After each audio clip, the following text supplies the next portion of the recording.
Hello everyone, এটা আমার second day স্নোফলের video এবং আমি আপনাদেরকে ফার্স্ট ডে স্নোফলের ভিডিও দিয়েছিলাম, কিন্তু আজকে যে সেকেন্ড স্নোফলের ভিডিওটা দিলাম সেখানে আপনারা দেখতে পাচ্ছেন যে এত জোরে স্নোফল হচ্ছে।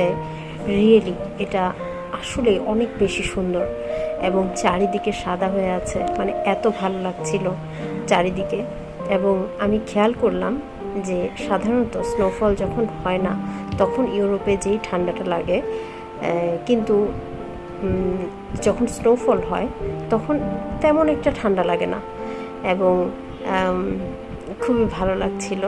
যেহেতু এটা আমার প্রথম স্নোফল ছিল, এটা সেকেন্ড ডে ছিল, তো আমি আসলে ভীষণ এনজয় করছিলাম এবং কিছুই করতে বাকি রাখি নাই।